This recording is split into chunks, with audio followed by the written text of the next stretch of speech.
Good afternoon. I'm Omar DeBaggy Pacheco. This is Ontario Today. In this hour, is the hospitality industry short on workers or decent working conditions? 1-888-817-8995. As hotels, bars, and restaurants reopen, employees are in short supply. If you like someone, we need to hire them right away. That's an employer at a job fair hunting for staff, hoping to rebuild her business. Probably about 60% of them are not coming back due to the fact that either found something different to make a living or have moved out of the city. Across the industry, similar stories. A lot of really good employees from our industry have gone elsewhere, and now we have to replace, in some cases, 50 or 60% of staff in a given restaurant have moved on. This pandemic ravaged the hospitality, food and beverage industry, forced to endure shutdown after shutdown, and despite all the government aid, employers laid off staff. The hotel sector, the tourism sector, the food and beverage sector was hit very, very badly. And it reflects in the number of bankruptcies, obviously. It reflects mostly in the number of people who lost their job. It was news that made headlines. In one case, 70 career hospitality workers at the Sheraton Ottawa Hotel saw their dreams dashed when they were informed that their jobs would not be waiting for them at the end of this pandemic. Some people dedicating 20, 30 years of their lives to this company has decided to just overnight terminate everyone. That has led to a union boycott of the Sheraton Ottawa Hotel as it scrambles to restaff. Examples like those, coupled with a history of toxic workplaces, low wages, and precarious work, have many people rethinking their occupation. Many people got laid off, and that posed a lot of issues in people's mind about loyalty. Why am I loyal to this industry when this industry is not loyal to me? That's our guest this hour. Frédéric Dimanche is a hospitality and tourism management expert. He says the issues that have led the industry to this point need to be addressed if employers want to make tourism and hospitality jobs attractive once again. He'll help guide our conversation this hour. Hopefully, this is just the first step. So people will look at the hospitality industry as, again, a full-time job. Are you working in a restaurant or hotel? Or maybe you're one of those former employees who has moved on. If you worked or have worked in the hospitality industry, we'd love to hear about your experiences today. Is the hospitality industry short on workers or decent working conditions? 1-888-817-8995. Our Twitter handle is at CBC Ontario Today. And before we begin, as you heard, Canada has a new Governor-General designate. Mary Simon is a former Canadian diplomat set to become Canada's first Indigenous Governor-General. We're going to be delving into your reaction and what it means for Canada on tomorrow's show. Today, our guest is Professor Frédéric Dimanche. He's director of the Ted Rogers School of Hospitality and Tourism Management at Ryerson University. Welcome. Bonjour, Omar. Thank you for having me. Bonjour. Thanks for being with us. First of all, let's start here. Maybe you can describe for us what happened generally in the hospitality and tourism sector during this pandemic. Well, it's not been good news, as you know. For the past 18 months, it's the sector that has been hit the most, I would say. Not only business have been closed, but you've had that effect where, we open, we close again, we open, we close again, and that has not been good for the businesses at all. A lot of people have lost their jobs. Some businesses have closed, obviously. But I think overall it's fair to say that of all sectors worldwide, we're not just talking about Canada here. It's the sector that has been affected the most by the pandemic. Yeah, we heard from a lot of restaurants in news stories everywhere. The shutdowns were difficult to plan for, not only with staffing, but also when it comes to, ordering food and the kind of wastage that they go through, slimmer margins and all that kind of stuff. I wonder what happened when we're talking about staffing specifically with those employees during the pandemic when their places of work were shut down or, open for short stints. Well, of course, there have been, some people who could get some financial aid, from the government. Obviously, there have been some support, but it's not enough. And remember that many of the workers are working on hourly wages, and they're not necessarily full-time employees by the restaurants. And so it's been very, very difficult for them. And many of them, probably didn't wait for the end of the pandemic to go back to the restaurants. And they said, we need to work, we need to find a job. So they have been looking for jobs elsewhere. And that's one of the difficulties that we have right now in bringing people back to work in hotels and restaurants, that many of them have left, have taken, jobs that maybe are providing safer working conditions, more secure working conditions, in the sense that they are not afraid of losing their jobs as much as they were probably, with the pandemic. And as a result of this, they are content with the new situation. It's very difficult to bring new employees or to bring back the old employees. Mm-hmm. And now we're hearing, on the one hand, there seems to be fear on the part of the employers that, there's not going to be enough staff. And then we're also hearing instances where longtime employees are not being rehired. So what does that tell you? Well, it's many, many different factors, in fact. On the one hand, you can understand that, there is a fear for people's health. The food service sector is one where there is a lot of interaction, that people, if they're working in the kitchen, for example, are working in close quarters, ventilations is not the best. And so at the time of a pandemic, if you are not vaccinated, or if you are vaccinated but you're afraid, to be contracting the virus and taking it home to somebody who is weaker or immunodepressed, you don't want to take that risk. So that's one of the reasons. Another reason is that people have not been willing to commute to go to work. Go taking the subway, taking the bus, etc. is something that some people have been reluctant on doing. That's the second reason. The third reason I would suggest is the fact that many of the workers that the industry is relying on normally, and I'm talking about young people, I'm talking about students, for example, they're not even in the city anymore. They didn't come back to school, for example. Mm-hmm. So many of those, summer jobs or evening weekend jobs that the students usually take, and they are not there. The students are not in the city to take those jobs, and so all of this, contribute obviously to make it difficult. And then on top of this, the industry has been suffering from difficult work conditions. You have to realize that it's a difficult work. You work late nights, you work on weekends. Some establishments are open 24 hours a day, and that makes it very difficult for people when they compare this to some other jobs that are, your typical 8 to 5, and I'm coming home every night and I'm spending the evening with my family as well as the weekends. And I can't help but think, in a system like we have here in Canada where, it's based largely on tipping, right? That's supposed to boost up the employee's wage. When you have such diminished traffic through a lot of restaurants, I mean, that's got to have a deeper impact on them as well. And that's a big impact as well. As you know, the system is based on tipping, especially from the what we call the front of the house staff. In other words, the host, the hostesses, the waiters, the waitresses. Obviously, these people are making money based on tips. Sometimes the tips are being shared in the back of the kitchen as well with some of the cooks, but to a lesser extent. And certainly when there is not much traffic, not much foot traffic to go into the restaurant, that means that the salaries are not going to be there, or the revenues, I should say, are not going to be there. So it's another problem that maybe is systemic to the industry. We have been relying for a long time on this tipping practice and tipping culture with base hourly wages that are quite low. And, that certainly is affecting the industry right now.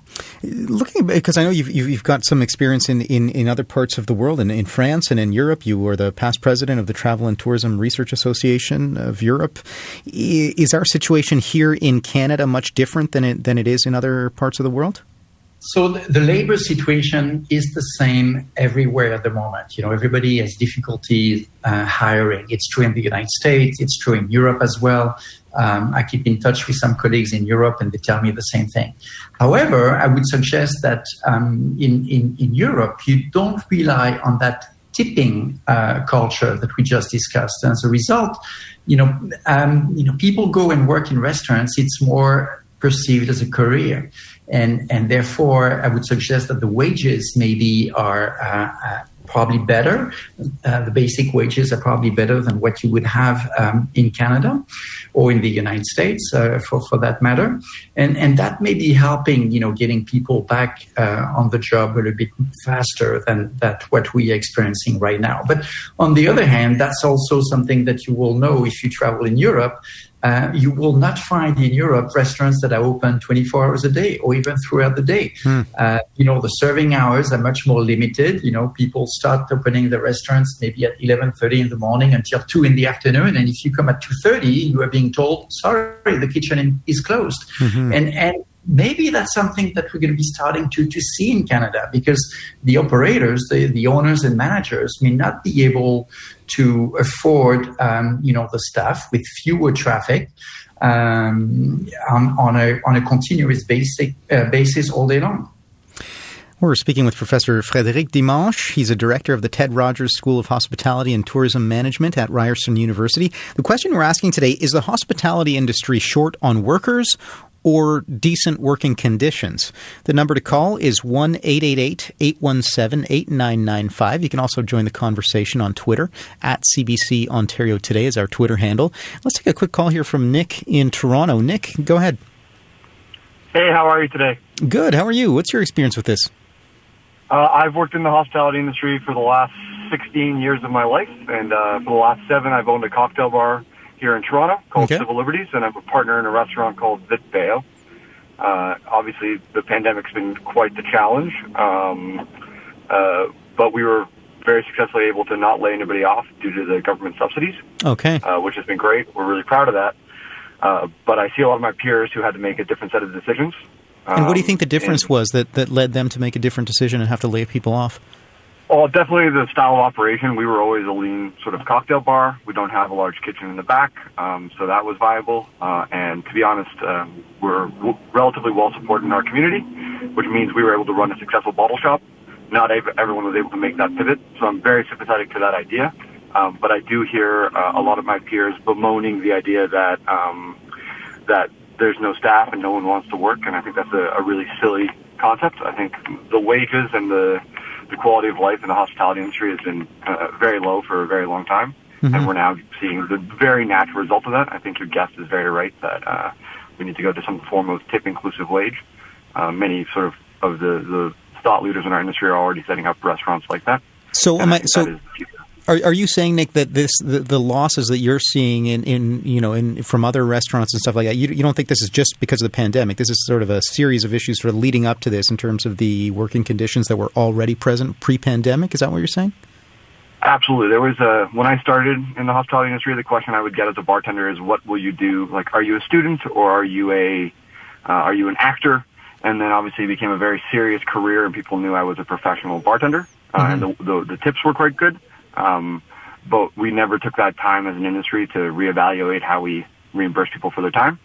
And now, once again, we're going to start asking people, what are you doing? Because this has become transient work, in part because ownership hasn't committed to the lifestyle values of their staff. Let me put that across the industry. Let me put that to Frédéric, if you could weigh in on that. These issues, how far back do they go? And was this already set up to sort of be problematic pre-pandemic? Yeah, probably. I do agree with what the caller is saying. There is no question about this. It's been a long time coming. The thing is, the hospitality industry provides also some fairly easy job to get. So a lot of people, I was telling you about the students earlier. It's fairly easy for students to get a job, to get started, and you start, a career. And unfortunately, as the caller was saying, for many industry people, it's not well considered as a career. You're going to do it because you have to do it, waiting for something else. And that's part of the thing that we need to change. We need to change the mindset about working in hospitality as a career, as opposed to doing it just on the fly, to get a little bit of money as I'm waiting for something better. And so Go ahead, Nick. Sorry to interrupt. I couldn't agree more. I do think there's a bifurcated thing here. There's obviously some very easy jobs to get in the industry. And then as you progress along your career and as a diner, as you eat at nicer and nicer places, you get to a point where every single person in that sort of program needs to be at the top of their game. So if you think about the restaurants on Canada's 50 best list, everyone who works there is a career hospitality worker. And they have, for the most part, seen the same wage setups as students. And to expect that to be a long-term solution is naive, I think. So I do agree totally that there's an easy aspect to the industry, but there's always hard parts here up late, as Frederic said, but there is a high skill part of this industry that we have yet to find a model where we can give those people the affordances in life they deserve. If I could ask you, Nick, what does it mean to you, that sort of employee loyalty, that sense of, your workers are still there, they haven't gone away, you're not scrambling to find staff right now. What value does that have for you as an owner right now? I can make money.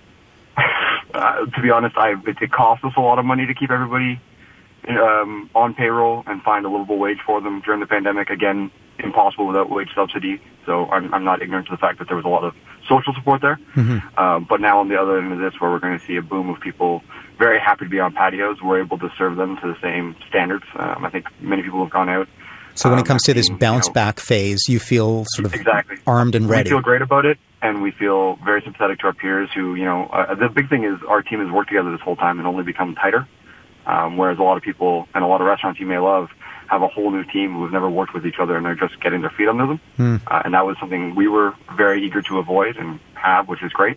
So it has been good, and I'm very, very grateful that the subsidy was applied as quickly as it was. Okay, well, I'm grateful for your insight. Thanks a lot for that, Nick. Thank you for your time.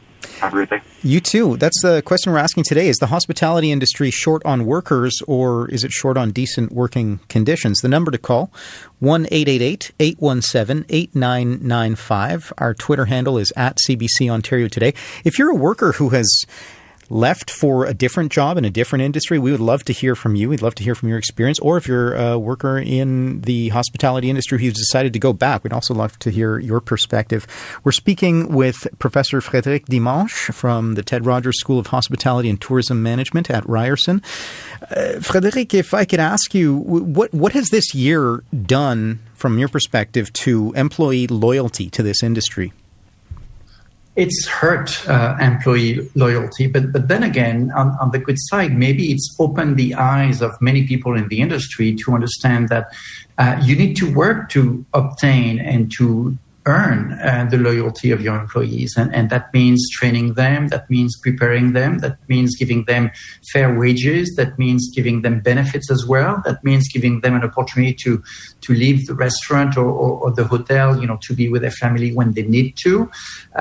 So all of those, give people time for thought, and to reflect on the situation. And what I'm hopeful for is that, this situation is going to help everyone think about designing a better work environment for everybody in the industry. And I'm talking about restaurants, but I could be talking about hotels or any other sector, actually. I think it's an opportunity for all the operators to think about how to be more attractive, how to attract workers to come in, to engage in this career, to be satisfied with their career, to be loyal to not just the brand, not just a single restaurant, but at least to a career. And for that, they need to receive the training, they need to receive the skills, they need to receive the validation that what they are doing is not only useful and positive, but, people must be able to take pride in what they are doing. And they have to feel validated by their owners and by their managers. And it does happen, of course, with some companies. Unfortunately, it does not happen enough. And Nick brought up a good point there in terms of, his company, his employees are ready to go. They're a team. They've been working together for a while.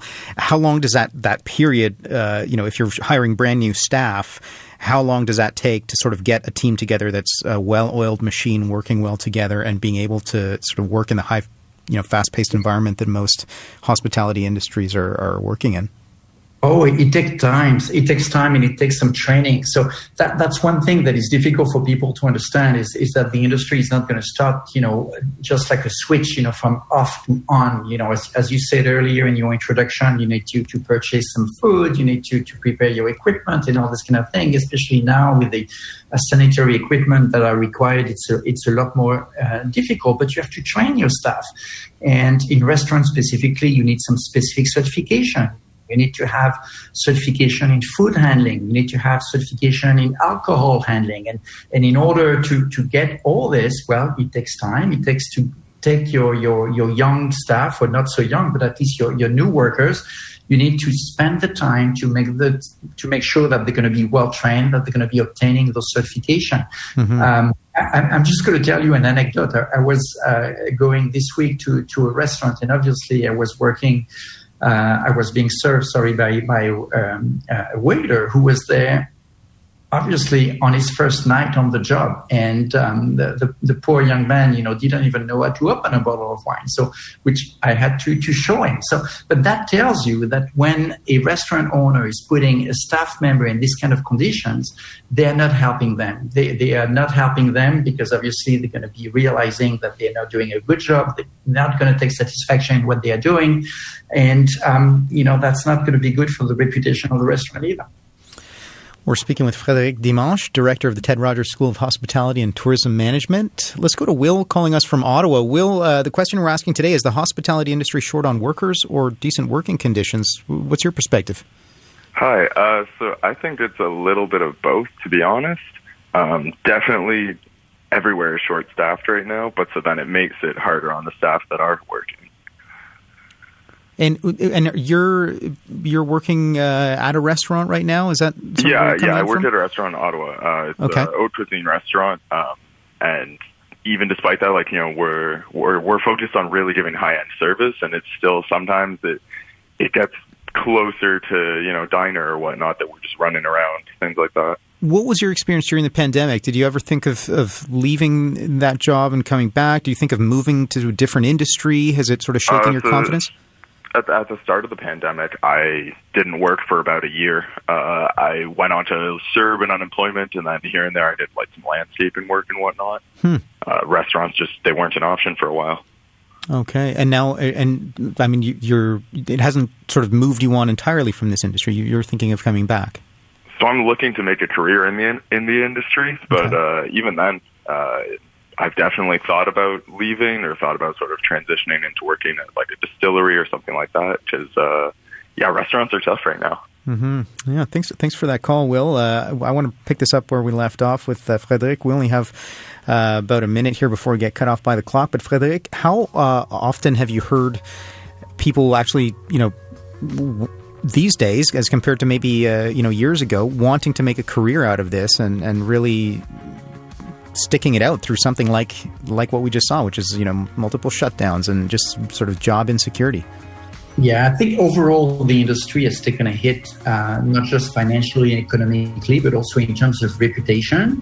And I can tell you that as somebody who works in training and educating people for those careers, college programs, university programs in hospitality and tourism are receiving fewer applications than we used to. And that's really going to be damaging for the industry as a whole. The future of the industry is the young people who go to school and get ready for these professions. And if we don't have enough, it's not going to be good for the industry. We are speaking with Professor Frédéric Dimanche, Director of the Ted Rogers School of Hospitality and Tourism Management at Ryerson. The question we're asking today is the hospitality industry short on workers or decent working conditions? The number you can call is 1-888-817-8995. We're going to take a short break for news and weather, and we'll be back in about 90 seconds with your calls and Frédéric's perspective.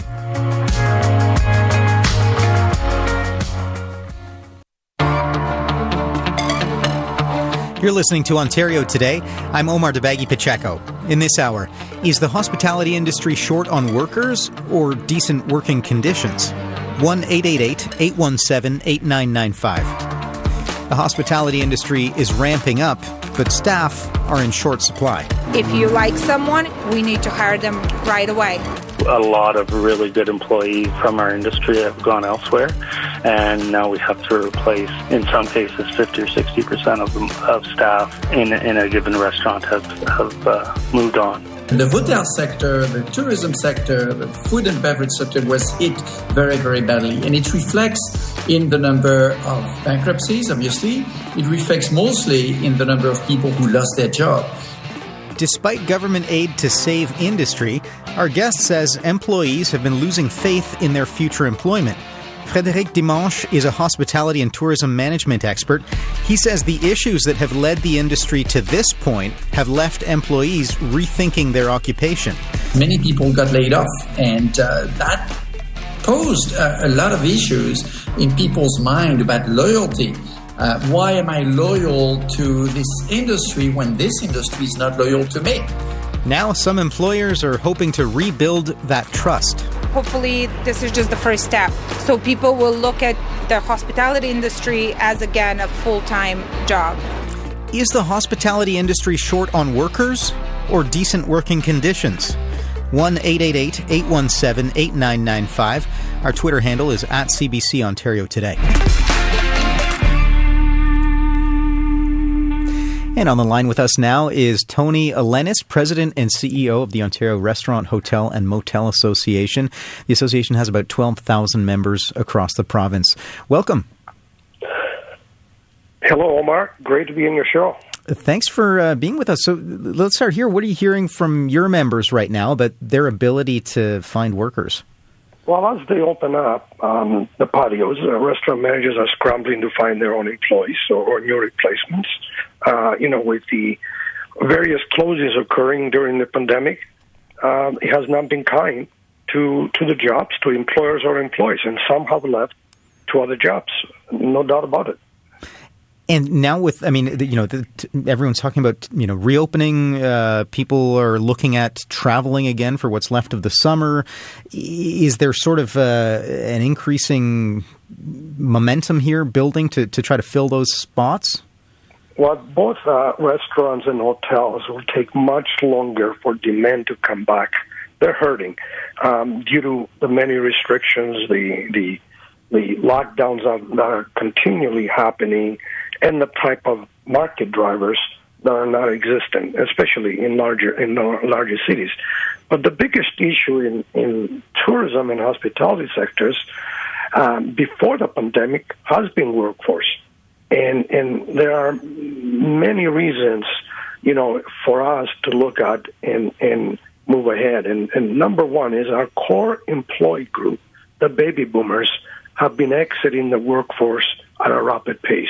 There is less youth entering the overall workforce and even less entering hospitality fields. And we do not operate with friendly immigration policies. When demand does come back, this industry will have a severe shortage. Those people that work in specific jobs that Canadians do not want, and there's plenty of evidence with that, will have a tough time. And if we look at the core workforce in the industry in recent decades, mostly came from immigration. And the policies are now not friendly, and we need some amendments to make it happen. What would you like to see there in terms of those policies to fill those spots? Well, similar to the agricultural sector, the temporary foreign worker policy needs to be more flexible. We're talking to many managers and employers spend much effort in recruitment, posting job positions, interviewing candidates, and those candidates do not apply. And in many cases, they apply, but they do not show up and for second interviews or interest to work in the operation on it. So amendments that would be helpful. In Ontario, for example, we have the Ontario Provincial Nominee Program, and the classification of cook is not listed as a skilled position, as in other provinces. So what that happens is our international hospitality students who need to accumulate points to achieve their goal of becoming permanent citizens are not able to apply for cook here because they don't receive any points, and we are losing them to other provinces. So there are some mechanics that government can support us in that. And also we, as an industry, need to do a much better job to promote the industry to our youth, to the secondary school level, to the students, to their parents, to the teachers. This industry of ours has more opportunity for career positions, and it's not known out there. There are so many supervisory positions that an entry position can move into. All those supervisors working in restaurants, in banquets, in front desk, engineering, housekeeping, would then move to department manager. All general managers working in the industry have come through the ranks from frontline supervisor, department manager, and it doesn't stop there. I wonder, they move to a regional. If I could ask head you, offices. If I can ask you, Tony, because I hear you saying, maybe changing the policies so that international students and international workers could access those jobs. I can imagine a lot of listeners thinking, like, you look at the Statistics Canada numbers from May, 1.6 million unemployed Canadians. Some people might be listening to that and thinking, well, why not just make these jobs more attractive? Why not make those more job security, more benefits in that, entry-level hospitality industry job, so that some of those 1.6 million unemployed Canadians can access or be more willing to access those jobs and apply for them? Well, we're finding that some positions, like room attendants working in housekeeping, are not a position that Canadians would want to apply for. Absolutely. The employee satisfaction, the employee culture should be the mover of how you operate a successful business. That should be the top driver. Absolutely. And many in the industry follow that. There are others that are not. But we've seen recently that hospitality operations have been paying more than the minimum wage. We've seen signs that these wages are increasing. Transitionary jobs have been changing to permanent, but the reality is that there are other sectors that will always pay more. Let me ask you, in Ottawa, the Ontario Federation of Labour has boycotted the Sheraton Hotel, for example, as one example. It laid off 70 workers and did not rehire them. That has, we've seen that in places like BC. That's similar things have happened. What's your response to that? When hotels are saying, well, we need to restaff, and then we have an example like that of 70 career workers. These are people who are working there for 15, 20 years, let go. I wonder how you respond to that issue. Right. As far as a specific hotel terminating access, I'm not aware of the details, and I cannot comment on this. But during this pandemic, hotels have been extending the recall provision because it has been extended by government, and I do know that within a collective agreement and within the ESA, which is for non-union hotels, that has been practiced across the board. Now, if there are specific situations around a hotel that has done that, I am not aware of the details, so I cannot comment on that. But in the most part, both hotels and restaurants have been able to extend the layoff of an employee. And right now it ends in September. That's the latest extension of this year. And a solution needs to happen with that because the demand for the industry is not going to pick up as it has been progressively for other businesses. What happens if this problem isn't solved soon? What's the consequence? Well, something will be solved. I mean, this period has been extended from March of 2020 to about 3-4 times. So government is on top of it. They understand the serious implications of it, and industries are working for it. And it's not just the hospitality industry. It's for all businesses that perhaps have not recovered up to par at this point. Okay. Well, I want to thank you for your time, Tony Elenis, President and CEO of the Ontario Restaurant, Hotel and Motel Association. Thank you very much for your time, Tony. Thank you. It's a pleasure. Bye now. Bye-bye. Let's go to the phone lines. Philip calling us from Ottawa. Philip, go ahead. Hi, nice to be on the call. Thank you. Look, I am president of Tourism HR Canada, one of the organizations that works on behalf of the industry to address the challenges we have in the workforce. I just thought I would add a few quick comments to support or further build on the things that both Frederic and Tony just talked about. As Tony was talking about, the reality is the shortfall of workers is not new to this sector. It's been a challenge for some time. COVID did create more challenges for us, as it did for many other industries, making the employment a little more precarious because of the opening, the closing, the uncertainty of hours, and things like people being part of high-risk groups or having to care for childcare and other factors. But the reality is, coming out of COVID, a number of the challenges we had beforehand are actually heightened. One of the big ones that was mentioned by both of those gentlemen is the fact that the pool of workers, or the number of workers we can draw from, has diminished significantly. And so that's been a challenge, not just for this industry, but for many others. But there are other factors around mobility barriers, around competition from other sectors, increased government incentivization to train people to go to other industries has been one of those factors. So what we've acknowledged is that there needs to be program and policy changes that help remove barriers from people entering the workforce, from skills upgrading to help address mismatches, improving learner and worker mobility, and other things. And what are? Can you expand on some of those barriers? Sure. Let's talk about mobility for just a quick moment, because that's one of the interesting challenges. In Canada, being very large geographically and quite dispersed in terms of the population, this industry has workers in every riding in Canada. And so some areas with recovery are starting to come back sooner than others. It's going to be very uneven. It's going to be, over several protracted months before we get to recovery. So what happens right now is we've got some available workers in Newfoundland, for example, looking for employment, where we have much bigger shortages in some of the high demand areas. But the mechanism to move people from, say, Newfoundland to Alberta right now is really not there. It's not feasible. It's not cost effective. These workers are just not able to pick up and move easily. So that's an example of a mobility barrier. Another example was raised by Frederic, actually, with the idea that students, being a key supply of workers for us, particularly during the summer months and peak seasons, we've lost those opportunities because many of them were not able to come to Canada for their studies.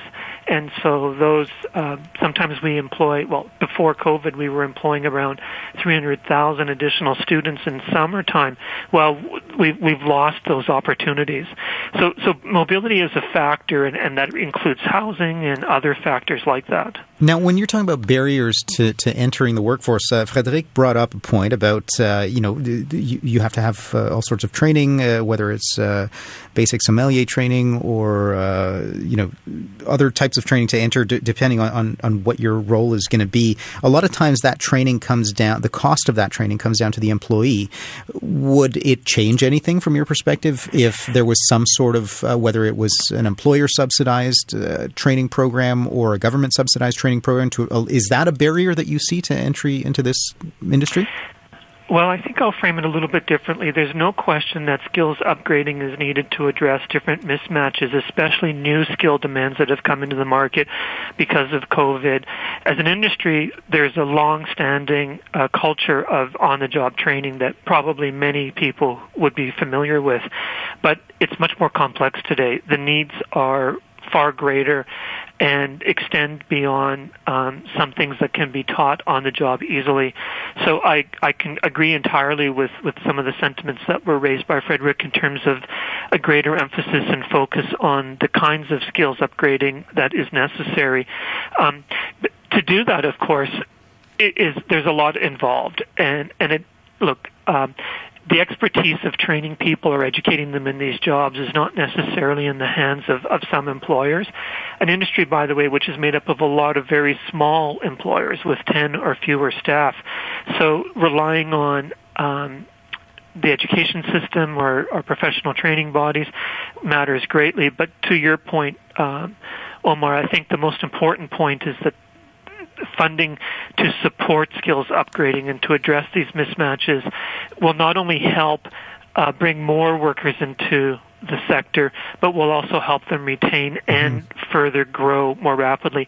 This industry, by the way, is the one sector in Canada that employed, on average, more of the more vulnerable groups, more women, more people with disabilities, more Indigenous peoples, more youth. It's been greatly affected by the pandemic, of course, but as an industry, we were really the place where these kinds of workers were getting their foothold into the labor market, gaining the skills that would last a lifetime. So that's a challenge today. With businesses cash-strapped and with different demands, supports are needed. And I got to add that the budget 2021 did offer some promising ideas there. We are still waiting to hear about some of those announcements in terms of actual programs. But yes, it's a fundamental need moving forward. Okay, well, I appreciate your perspective on that, Philip. Thanks for calling in. Pleasure, thank you. Let's go to Lena calling us from Kitchener. The question we're asking is the hospitality industry short on workers or decent working conditions? Lena, what's your perspective? Hi, good afternoon. Thanks for having me. I come from the hairdressing industry, the beauty industry, which is a different part of the service sector. And what I found with my team last year when the first lockdown hit after we went back to work, I had to change the way that we worked. So we decreased our weeks from the average of 42 hours a week to 30-hour weeks. It created a little bit more of a balance for the team. But it had to definitely happen. It wasn't easy. Our industry does definitely struggle with having the team members go back to their work environments, and it ultimately has to be a culture shift that starts from the top down. Pay has to be adjusted. I absolutely agree with some of the other guests that were mentioning, the training, the pay. I mean, one of the things that we've been very lucky with is all our team members are grown in-house through an apprenticeship program, which I do believe, speaking of training, if they're started from the very junior level up within the same facility, if that's possible, the turnover rate is extremely low. So that's sort of talking about skills training and advancement, but it all has to happen within that facility where they work, within the business that they work in. Relying on others to come from the outside in and sort of merge with your culture is going to be a little bit of a challenge. And yes, it does cost employers quite a bit of money and time to train their team, but I do believe no matter what sector we're coming from, it makes a huge difference. I wonder. So you're are you the owner of the hairdressing salon that you're working in? And so when we're talking about there was the government support for workers, and when you had to shut down all that, how much of a factor did that play in terms of keeping your staff and maintaining that team together? Honestly, if the government support wasn't there, I wouldn't sound optimistic today about having locked, we've only worked for 6 weeks this entire year. So everyone at Artline is still employed by the company. I mean, they're laid off currently, but they all came back to work. I have 2 apprentices and 1 assistant, which I was able to take back right away because of the government assistance. But if it wasn't for the help that we got from the government, both the grants and the loans, our mortgage wouldn't be paid, our bills wouldn't be paid. I honestly don't know if I would have a salon for the team to go back to. So I'm very grateful for that. And the wage subsidy, we only needed it for the 1 month when we went back. So, but I know I can sleep at night knowing that it's there, just like the other members or guests that were on the show, mentioned. It does save your business. So if the owners can take advantage, it is a huge, wonderful opportunity. And luckily we haven't needed it for more than just the 1 month, because once you start working, it's madness. It's kind of like Christmas season every time we open our doors, basically, which is, one of our higher seasons in the industry. And that's what it feels like every time we go back to work. But the government support has kept the building open and ready for business when it's ready to open. Last question for you, Lena. Ontario's step 2 of reopening allowed salons to reopen after a long while. What difference did it make to you to still have, as you said, your team ready to go at that start line on that day, as opposed to had you had to restaff? So we're not open yet. Are you aware of that? Kitchener's not moved to step 2 yet. But okay, so we're in Ottawa here. My we're mistake. still waiting. Yeah, a lot of clients listening. They're like, yes, Lena, open up. But just the fact that actually the funding is about to come to an end at the end of July, the one that we were able to receive in the past. So what does it mean? It just helps me know that my team will be back. We will be able to take care of them. Every one of them will be hired. And with the new work-life balance of 30 hours a week, I can tell you they're much happier, they're much more balanced, and they're just more excited to maintain that level of work moving forward. So they're not going to have to ever work more than 30 hours a week because they can accomplish what they want within 30 hours, which leaves them doing other things in their life, with other type of interests and stuff. So it's been a positive in a weird way, this whole COVID thing, and I look forward to opening, and we really can't wait to look after our guests. Well, I really appreciate your perspective. Thanks for that, Lena. Thank you very much. Have a great day. You too. Let's go back to Frédéric Dimanche, Director of Ted Rogers School of Hospitality and Tourism Management. Frédéric, I wanted to pick up on where Lena left off in terms of the government support. How effective has that been across other hospitality industries? Well, I think it's been very effective. It's, we are in one of the countries that have supported the most, employees, who have been losing their jobs or have been in suspense at least. So it's been so important, really. I think it's given people some hope, as they wait for the reopening. Now, the government support is all good, but what people really need now is to actually reopen. I think reopening will give everyone a much bigger sense of relief than just saying, okay, I'm going to get some support or a loan from the government. What's the solution here, or some strategies to attract more people to the workforce as we look towards the future, as we look towards a broader reopening? Well, those are points that have been made by both Tony Elenis and Philippe Mondor. I mean, the industry will need to work very hard to get a stronger, a better reputation, and that reputation is not only with the current workers, but it's also with the parents, whose children will go and work, maybe will go and get their first job. We need to make sure that we let people know that they are career opportunities, as Tony suggested. I think it's going to be important for all the employers to set the stage and to let the employees know that there are opportunities for growth, opportunity for training, opportunities for development. We don't want to set them for failure, right? So it's important to train them, as we discussed. It's important to prepare them. It's important to keep them in the sector, but we can only keep them if we demonstrate to them by example, but also by showing some career plans, demonstrating that there are some opportunities to grow and to make a career out of hospitality sector. And Tony brought up the point about temporary foreign workers, international workers. Could temporary foreign workers play a role in filling some of these positions? As Tony said, we miss cooks. Cooks are probably one of the jobs that we're missing the most. And so, yes, it probably will help, like it has helped in the past. There have been some agreements between the Hotel Association of Canada and the Immigration Services. I mean, there have been a number of strategies already put in place to help. So, yes, it will help. But it's not going to be enough. It's a little bit like a Band-Aid situation. It's not going to be enough because it's not going to make sure that, your sector, your industry, your business will be welcoming to workers and giving all the conditions that are needed for people to feel comfortable, satisfied with their jobs, and happy to work for a living wage. Go to the phone lines again. Joe is calling us from Toronto. Joe, go ahead. What's your perspective? I just wanted to share that as we move forward, just as we're looking at reopening related to our businesses, sometimes I think that there needs to be a bit of a mindset spark.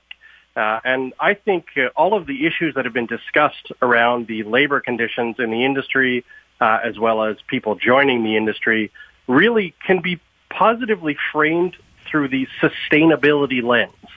So as business operators, hotels, restaurants, travel providers, when we understood that there were sustainability metrics for environmental impacts or community impacts, we had the ability to adjust our operating practices to achieve those sustainability metrics because we understood that sustainability is important and we can ultimately make an impact. Quite frankly, I think that the pandemic has just exposed that workforce sustainability needs to become a bigger discussion in our industry. And as we're standing here right now, I think we should put as much energy into looking at why people are not choosing our field, why people are not returning as a result of the pandemic, and what we can do differently to build and maintain a sustainable workforce. And what are some of your, briefly, some of your thoughts on what needs to happen right away? What is at the top of that list? Well, I think studies will show that there are some fairly consistent points that are challenging for the workers. Wages being one, benefits being two, career planning tools and practices being number three. Mm-hmm. And I don't think that those are impossible for operators to wrap their heads around. It's challenging because it really ultimately challenges the business model that we're operating under. And that's why I'm talking about sustainability. Mm-hmm. We need to go back to the drawing board and redesign our businesses so that we can have a healthy and thriving workforce. Well, I appreciate that, echoing some of what Tony and Frédéric have said. Thanks a lot for that call, Joe. We've reached the top of the clock here. Frédéric Dimanche, thanks so much for sharing your perspective. I think some of what Joe was saying echoes a lot of what you and Tony were saying. Sort of a revamp necessary. Thanks for that, Frédéric. Frédéric Dimanche, Director of the Ted Rogers School of Hospitality and Tourism Management at Ryerson University. If you'd like to listen to the show again, you can find us on the CBC Listen app. If you'd like to send us an email, the address is ontariotoday@cbc.ca. Earlier today, Mary Simon was named the new Governor-General of Canada and the first Indigenous Governor-General. We'll be asking you for your reaction on tomorrow's show. I'm Omar Debaghi-Pacheco, filling in for Rita Celli. Have a great afternoon. We'll meet you back here again tomorrow. Take care.